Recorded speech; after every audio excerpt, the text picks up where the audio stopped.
শ্রাবণ মাসে বৃহস্পতিবারে অবশ্যই ঘরোয়া টোটকাটি করুন, 21 দিনের মধ্যেই ফল পাবেন। জয় মা লক্ষ্মী। আজ শ্রাবণ মাসের বৃহস্পতিবার। এই দিনটিতে মা লক্ষ্মীর কৃপা বর্ষণ পেতে কয়েকটি ক্রিয়া সম্পাদন করুন। শাস্ত্রে বলেছে, মা লক্ষ্মীর কৃপা যে সংসারে থাকে সেই সংসারে সুখ সমৃদ্ধি ভরে ওঠে। মা লক্ষ্মীর কৃপায় গৃহ হয়ে ওঠে মা লক্ষ্মীর আলয়। সদা মা লক্ষ্মী সেই গৃহে বাস করে। তাই আজ বৃহস্পতিবারে সামান্য কার্যের মাধ্যমে মা লক্ষ্মী ও বিষ্ণুর কৃপা নিতে ভুলবেন না। এতে সারা মাস আপনাদের ভালো কাটবে। শাস্ত্রে বলা হয়, মা লক্ষ্মীর কৃপা যাদের ওপরে থাকে তাদের সুখ সমৃদ্ধি প্রতিপত্তির কোনো অভাব হয় না। শ্রীকৃষ্ণের অতি প্রিয় 3টি মাসের মধ্যে এই শ্রাবণ মাস হলো অতি ধার্মিক পবিত্র একটি মাস। এই মাসে পবিত্র কাজকর্ম এবং কিছু নিয়ম আচারে অনেক সুফল লাভ হয়। এই মাসে ভগবান শ্রীকৃষ্ণের মা লক্ষ্মীর পুজোর এক বিশেষ মাহাত্ম্য রয়েছে।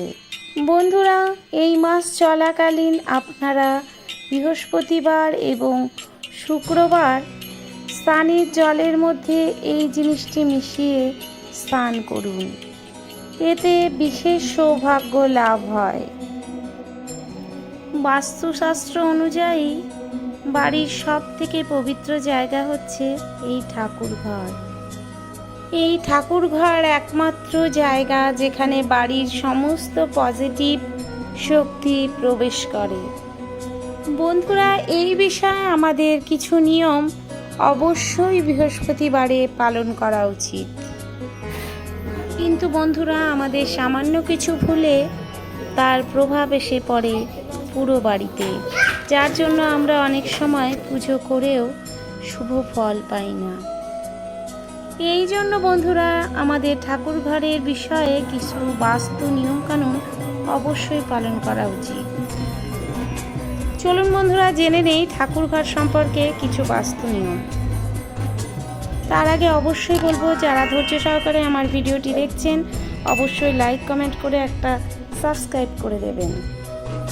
বন্ধুরা, প্রথমেই আমরা যে ভুলটি করে ফেলি সেটা হলো, আমরা অনেক সময় স্নান না করে ঠাকুর ঘরে প্রবেশ করি, কিংবা প্রত্যেক দিন আমরা ঠিকমতো ঠাকুর ঘর পরিষ্কার করি না। এরপর বলবো, আমাদের ঠাকুর ঘরের দরজা যেন কোনো সময় দক্ষিণ দিকে না হয়, কারণ এই দিকটিকে যমরাজের দিক বলা হয়। দক্ষিণ দিকে ঠাকুরের মুখ কিংবা প্রদীপের মুখও যেন না থাকে। বন্ধুরা, বাড়িতে কোনো দেবীর রুদ্র মূর্তি কখনো রাখবেন না। বাড়িতে মা লক্ষ্মী কিংবা গণেশের দাঁড়ানো মূর্তি কখনোই রাখবেন না। পুজোর ঠাকুর ঘরে কোনো ভাঙা মূর্তি রাখবেন না। আপনার ঠাকুর ঘরে কোনো সময় জীবিত কিংবা মৃত ব্যক্তির ফটো রাখবেন না। তাই আপনাদের যেখানে ঠাকুর ঘর সেখানে শুধুই ঈশ্বরের বা ভগবানের মূর্তি রাখবেন, এবং সেই মূর্তিটি 4 থেকে 5 ইঞ্চির বেশি যেন না হয়। আপনারা আপনাদের বাড়িতে যে শিবলিঙ্গ প্রতিষ্ঠা করেছেন সেটার উচ্চতাও যেন 1.5 ইঞ্চির বেশি না হয়। আর লক্ষ্য রাখবেন, আপনাদের ঠাকুর ঘরে যেন সূর্যনারায়ণ দেবের একটি ফটো রাখবেন, কারণ পঞ্চদেবের মধ্যে তিনিই একজন। এটা আমাদের ঠাকুর ঘরে রাখলে বাড়ির জন্য অত্যন্ত শুভদায়ক। সূর্যদেবের কৃপায় আমাদের যশ বৃদ্ধি পায়, মান সম্মান বৃদ্ধি পায় এবং সূর্য নাশ হয়। ঠাকুর ঘরে ঠাকুরের মূর্তি ভেতরের দিকে ফাঁপা রাখবেন না। ঠাকুরের মূর্তি সবসময় পাথর কিংবা মাটির তৈরি যেন হয়।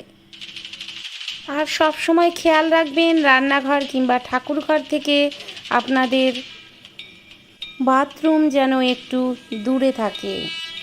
আরেকটা কথা বন্ধুরা, আমরা যে দেশলাই কাঠি দিয়ে ধূপ ধুনো কিংবা প্রদীপ জ্বালাই, অনেক সময় সেই দেশলাই কাঠি আমরা ঠাকুর ঘরেই ফেলে দেই কিংবা মন্দিরেই ফেলে দিয়ে আসি।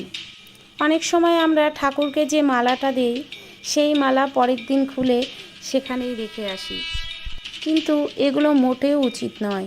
পুজো দিয়ে পুজোর যথা সামগ্রী এবং ঠাকুরঘর পরিষ্কার পরিচ্ছন্ন করে রাখতে হবে।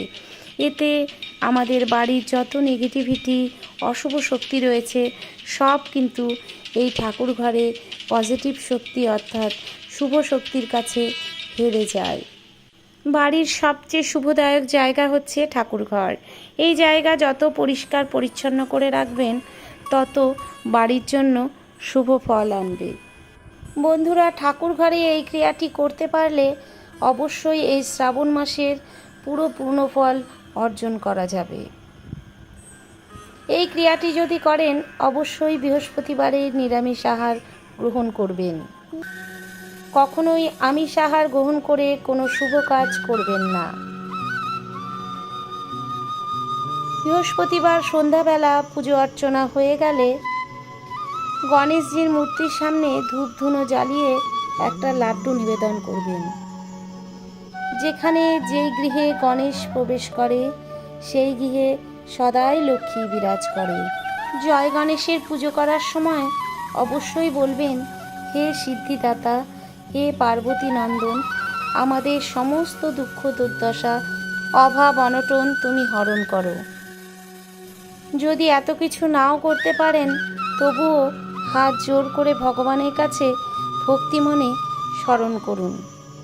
বন্ধুরা, রাতে ঘুমোতে যাওয়ার আগে অবশ্যই গণপতি দেবের সামনে এই গণপতির গায়ত্রী মন্ত্রটি অবশ্যই বলবেন। ওম एकदन्ताय विद्महे वक्रतुण्डाय धीमहि तन्न बुद्धि प्रचोदयात्। বন্ধুরা, এই মন্ত্রটি আপনারা টানা 11 দিন জপ করবেন। এতে আপনাদের জীবনে সুখ সমৃদ্ধি, জীবনের সমস্ত রকম অশুভ শক্তি দূর হয়ে যাবে। জীবনে এত সুখ সমৃদ্ধি আসবে যা আপনারা কল্পনাও করতে পারবেন না। বন্ধুরা, এবারে বলবো মা লক্ষ্মীর আগমনের জন্য যদি এই বিশেষ টোটকাটি আপনারা করেন তবে 21 দিনের মধ্যেই অবশ্যই আপনারা এর সুফল পাবেন। তাই এই মাসেই আপনারা এই কাজটি করতে একদম ভুলবেন না। এই টোটকাটি বন্ধুরা আপনাদের জীবনের যে দারিদ্রতা বা অর্থাভাব এটাকে দূর করবে। আপনাদের জীবনে আর্থিক উন্নতি হবেই হবে। এর ফলে আপনাদের বাড়িতে অর্থযোগ, কর্মযোগ, ব্যবসাযোগ কোনো না কোনো দিক দিয়ে কিন্তু বৃদ্ধি পাবে। মা লক্ষ্মী সর্বদাই আপনাদের বাড়িতে বিরাজ করবেন। তাই ভক্তি ও নিষ্ঠার সাথে মা লক্ষ্মীর কৃপা পাওয়ার জন্য এই টোটকাটি অবশ্যই করুন। চলুন বন্ধুরা, জেনে নেই কী সেই বিশেষ প্রক্রিয়া এবং সঠিকভাবে সেটা কিভাবে পালন করব। যেই দিন এই ক্রিয়াটি করবেন বন্ধুরা, সেদিন সকাল সকাল ঘুম থেকে উঠে স্নান কার্য সেরে ফেলবেন। এরপর ঠাকুর ঘরে গিয়ে একটি প্রদীপ জ্বালিয়ে আপনারা যে মন্ত্র জপ করেন বা যে ইষ্ট দেবতাকে পূজেন তাকে ভালো করে পুজো করে মন্ত্রপাঠ করে নেবেন। এই কথাটা বিশেষভাবে মনে রাখবেন, সেই দিন কোনো আমিষ আহার গ্রহণ করবেন না। এরপর সন্ধ্যাবেলা বাড়িতে যেমন পুজো অর্চনা করেন তেমনই পুজো অর্চনা করবেন। পুজোর সময় এই 4টা জিনিস সংগ্রহ করে নেবেন। আর এই 4টি জিনিস হলো লাল চেলি কাপড়, সুপারি, একটি 1 টাকার কয়েন এবং একটি হলুদের গাছ। এই 4টি জিনিস আপনারা মা লক্ষ্মীর চরণে অর্পণ করে দেবেন এবং মাকে ফুল ফল নৈবেদ্য অর্পণ করুন। মায়ের সামনে একটা ঘিয়ের প্রদীপ জ্বালান, তো না থাকলে তেলের প্রদীপও জ্বালিয়ে রাখতে পারেন। এবং পুজো অর্চনা হয়ে যাওয়ার পর এই মন্ত্রটি আপনারা 11 বার কিংবা 21 বার জপ করতে পারেন। 108 বার জপ করলে অতি সুফল লাভ হয়। ওম নমঃ ভগবতে বাসুদেবায় নমঃ, ওম লক্ষ্মীয়ায় নমঃ। এইভাবেই বন্ধুরা 2টি মন্ত্র পরপর পাঠ করবেন।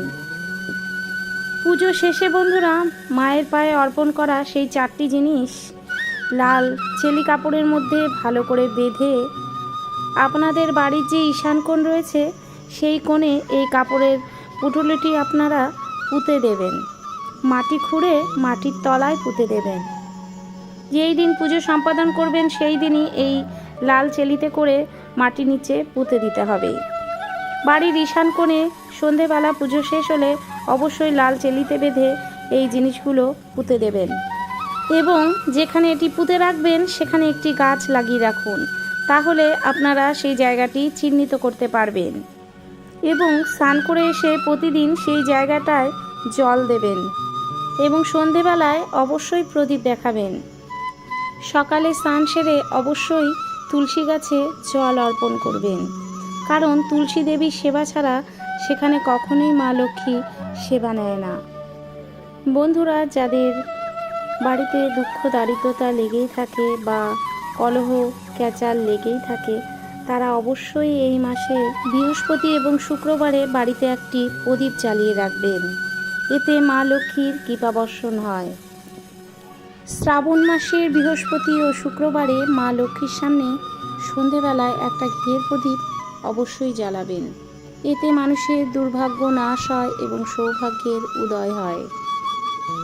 শ্রাবণ মাস চলাকালীন মা লক্ষ্মীর অতি পছন্দের একটি গাছ অবশ্যই বাড়িতে এনে লাগান, যেমন কলা গাছ, সুপারি গাছ, নারকেল গাছ, কৃষ্ণ তুলসী গাছ এবং ধান গাছ। এই গাছগুলোর মধ্যে থেকে যে কোনো একটি গাছ অবশ্যই আপনার বাড়িতে এনে লাগান। এতে সারা বছর বন্ধুরা মায়ের কৃপায় আপনার বাড়িতে অর্থ সৌভাগ্য বজায় থাকবে। ভিডিওতে আলোচিত মা লক্ষ্মীর কৃপা লাভের জন্য অবশ্যই শ্রাবণ মাসের বৃহস্পতি শুক্রবারে এই ক্রিয়াগুলো করে থাকবেন। একটিবার বিশ্বাস ভরে করে দেখুন বন্ধুরা, অবশ্যই কৃপা লাভ পাবেন। আজকের ভিডিওটি এখানেই সমাপ্ত করছি। সবাই ভালো থাকবেন, সুস্থ থাকবেন। কমেন্টে লিখে যাবেন জয় মা লক্ষ্মী, জয় গণেশ।